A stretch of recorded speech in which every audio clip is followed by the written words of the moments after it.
Hello, and welcome to another weekly reading. And this one is coming on the week of my birthday, and that is on Wednesday when we have the last quarter moon.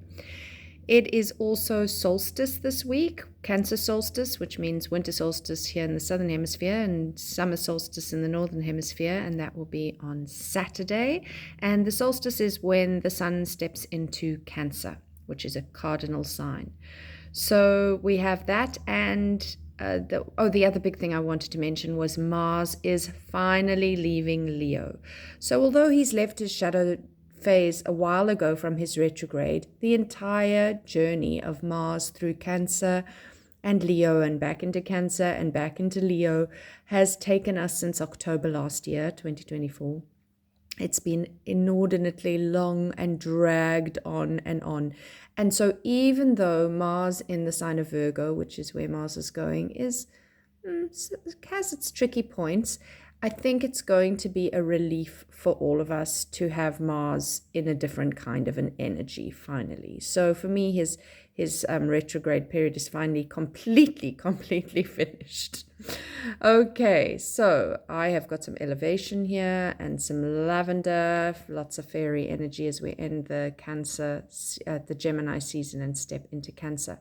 Remember last week we also had Mercury move into Cancer and Jupiter move into Cancer, and you're going to notice the Cancer energy in this reading as well.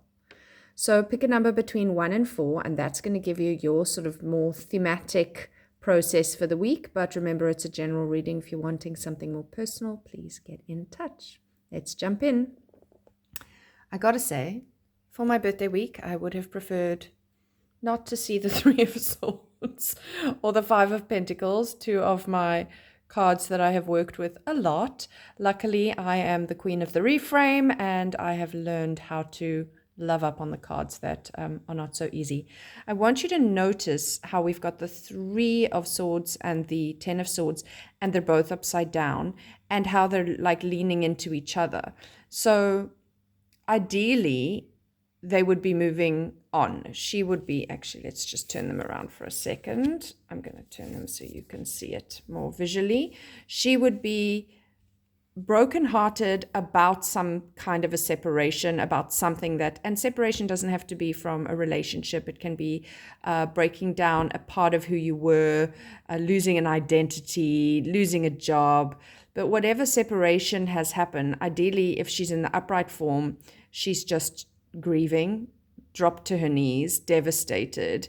It's as if all the color has gone out of her life, barring this like blood red broken heart that she's trying to tend.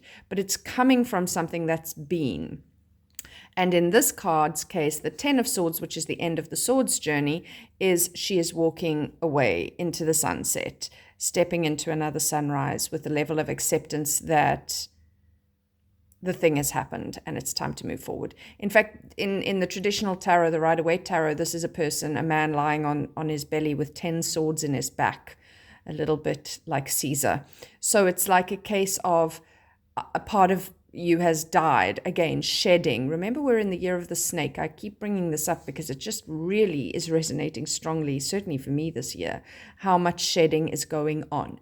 But because we got them upside down, which I'm going to turn them around to again so that you can have a look, there is a deep resistance. It's as if with this broken heart, there's still a looking to the future rather than the past, as if it can be repaired by going forward into a similar thing, like not ready to accept this is what was when she's looking back and just trying to mend her broken heart, move through the processes of grief. This is what was, and I want it back.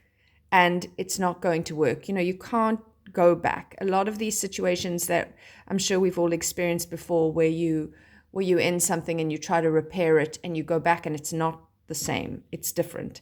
Sometimes that different can turn into something that works, but often it's like trying to force an issue and just delaying the inevitable. And as for this card, instead of her moving forward into a new day, into a new dawn, into that level of acceptance, there is also this, I want to go back. So it's kind of keeping a loop. So I think what is important for you this week is to look at where are you looping with something, that you are just not allowing yourself to move through something and complete it. There are also, remember, swords cards, which is the element of air, which is our mental and intellectual self. We're coming to the end of Gemini season this week. And at the end of a sign, we really kind of almost get the fullness of it in its shadow and its light. But by this point, we've kind of almost getting like, we're done with Gemini. It's been too much. My nervous system, and when I say I mean our, my nervous system's been dysregulated all month. I've been in my head so much. I've got so many stories playing in my brain. I'm so overwhelmed. I'm so almost like burned out that I can't really get to the solution. So instead, I'm stuck in this loop. I'm stuck on the hamster wheel of my mind and my thoughts, and something needs to shift. Now, when we have the Five of Pentacles, another of my, dare I say it, nemesis cards, we might be looking at financial woes. Sorry, finger got in the way there. We may be looking at health issues. So do take a moment to look at what are your has something financial kind of come to the surface, or have you been trying to not look at it? You see how she's really just not wanting to look at the issue, or health issues. That's definitely something that you could be looking at.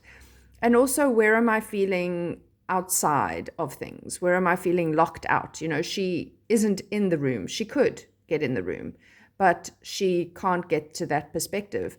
And so where am I being ostracized? Where am I being left out? And again, coming back to this loop that we're in, when you're stuck in this repetitive cycle without being able to move forward, sometimes, you lock yourself out of opportunities. You lock yourself out of beautiful potential futures because it's on some level you don't want them, because you want what you had, and what you had was something that was there for a season, which again, as we step into the solstice, it's such a indicator in real life outside. Go outside and look at how the seasons change. Not everything is forever. In fact, nothing is forever. The one thing we know is we don't get out alive. Like, life is going to continue to change. And if we look outside and we watch nature, we see that this is kind of just natural and normal. But as humans, we get stuck in our stories and we try to stay young forever, get rich quick, get stuck in our traumas. We rehash stuff over and over and over in our minds. But the reality is that sometimes we need to just move forward with an acceptance that those doors are not opening for me anymore because they're not my doors. And if I can get out of my pity party, which I would say this card can also represent, and look for the doors that are opening. Look for, and gratitude practices are huge for this, because the more we start practicing gratitude, the more we recognize how much we have right in front of us without having to do anything. And the more we get into that frequency, because it's all about frequency, in all honesty, we are all vibrating and everything is frequency. And so as we get into that frequency of gratitude and expecting miracles and magic to be all around us, we find it more and more. And it's not that it wasn't there, it was that we couldn't see it. And that's a big one with this. In fact, with all three of these first cards, there is this. And the first three cards are very much sort of indicating to me that we might be in a week where we are hitting up against so many different kinds of resistances of our heart, resistances of our minds, resistances of our physical capabilities. Resistance, same old story. I can't change this. I am stuck. I am broken. I don't know what to do. But then bam, we hit the Chariot. And this is a Cancer card. So back to the fact that we're having the Cancer solstice at the end of this week, and back to the fact that Jupiter, the largest planet by a big amount, has stepped in, and he's benevolent and larger than life, generous, gregarious. He's very much around our belief systems, the planet Jupiter. And I want you to think about that when we think about all the beginning of this reading, talking about getting stuck in things. What if our old belief systems that have been programmed into us for eons are no longer working for us? What if it's time to break free from old, stuck beliefs and values? And the Chariot card really can burst us forth. This is also where you get to learn how to balance your internal divine masculine, divine feminine energies, where you get to steer your own path, noticing that he is not holding a harness or anything to these horses. These are internal parts of him. These are the day and the night, the masculine, the feminine, and the primal, the instinctual parts of himself, so that he can just sit there in his human form and think and feel and sense the direction, and the horses will follow. And he is also listening to them.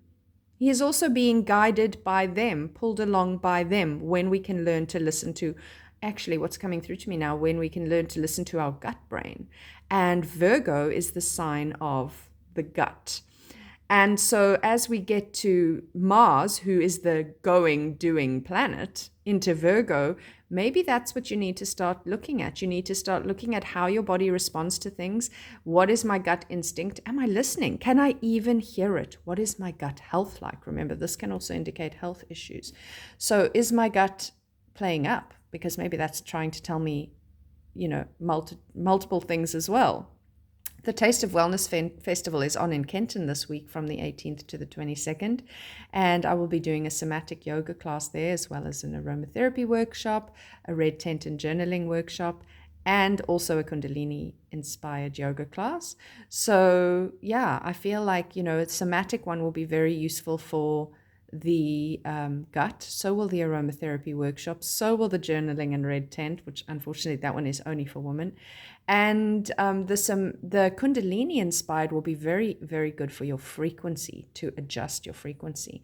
And there are also beautiful other magical practitioners there. So yes, do look up the Taste of Wellness Festival in Bushmans and Kenton this week, and all the bookings are done online. So back to the Chariot for a last push, which is exactly what it is. Look at the momentum in this card. There is so much forward momentum. It is a fast-moving card. Think Jupiter in Cancer. Okay, bow, I'm going to open up, nurturing. Cancer is all about nurturing and nourishment and holding space. I am going to burst into this energy with a force that I didn't think I had in me. Because most of this week is very tumultuous, turning around, stuck, thick, like feet stuck in the mud, trying to pull yourself out, trying to get a new perspective, or maybe not even trying, maybe just immersing yourself in the feels. And that's not a problem if it's for a short period of time. It's actually really good to feel those feelings. It's really good to just feel discombobulated, dysregulated, completely overwhelmed. This isn't about toxic positivity where we pretend everything's okay and therefore it is. No, you've got to feel all of that crap. You've got to grieve. You've got to go through the process.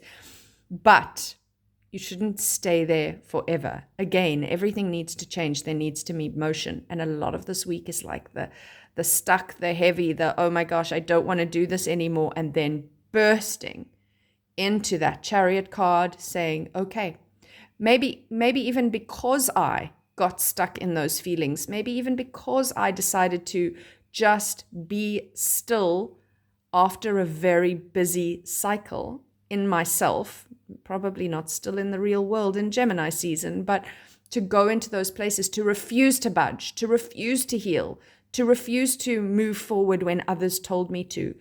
But now, as we come to the end of the reading, there's that bursting forth. Right, now I'm ready. Now I have harnessed my internal strengths. I've recognized my shadows. I am ready to open doors. Let the doors open before me. I don't even need to open them. If you get into your frequency of, now I'm ready, let's move forward, the doors will just open. Okay, I hope that's been a good one for you this week, and I hope you have a wonderful, wonderful week. And I will see you again next week.